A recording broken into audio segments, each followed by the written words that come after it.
Growing up in Portland, I was always captivated by this striking building on Southeast 82nd Avenue.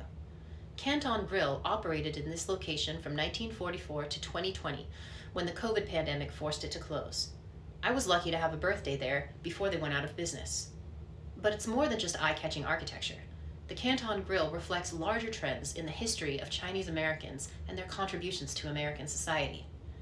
As was the case throughout the West Coast, Chinese immigrants first came to Oregon in the mid-1800s, working as miners and laborers, most famously building the American railroad system, and sending money back to their families in China.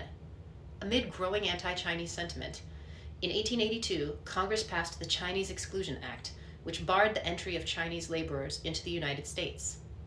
Professor Heather Lee of New York University has written about the impact of the 1882 Act on the Chinese restaurant industry in America. Lee's research finds that visa preferences that emerged after the Exclusion Act favored business owners who could obtain merchant status, as well as sponsor visas for networks of relatives and fellow immigrants to work in restaurants. Obtaining merchant status was not easy, and the process was purposefully stacked against the Chinese applicants. Nevertheless, the early 20th century saw a boom in Chinese restaurants, with the number in New York City quadrupling between 1910 and 1920.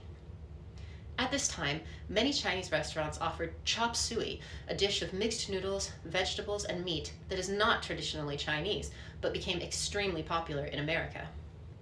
In 1943, the Chinese Exclusion Act was repealed, although quotas on the numbers of Chinese immigrants allowed in the country were still very low. It was not until the 1960s that major immigration reform allowed an influx of Chinese immigrants, bringing with them flavors from different regions of China. An interview with Oregon Public Broadcasting explores the Canton Grill's 3 generations of ownership by the Lewis family. Fred Lewis Sr. first came from China to New York, where his father had a laundry. He then came to Portland and worked in a gambling hall. But with the end of World War II on the horizon, Fred Lewis Sr. saw the economic landscape changing and decided he needed a new line of work. He opened the Canton Grill in 1944. In the post-war years, this location was on the outskirts of the city, where rent was cheap.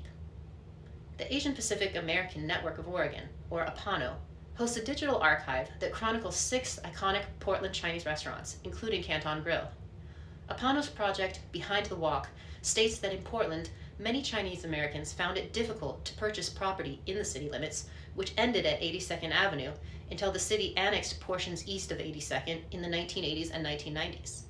As a result, many Chinese Portlanders bought property and opened businesses on the east side of 82nd Avenue, just over the city line.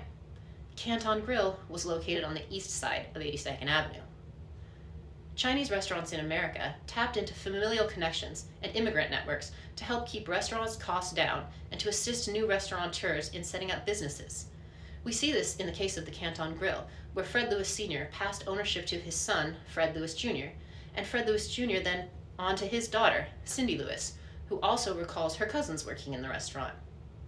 Also in the post-war years, takeout and home delivery of food was growing. Chinese restaurants were one of the first types of restaurants to adapt to this trend. The Canton Grill was later joined by other post-war restaurants, Chinese Village and New Cafe. Even the Portland establishment Hung Far Low, which opened in 1928 in Chinatown, moved to the 82nd Avenue area in 2005.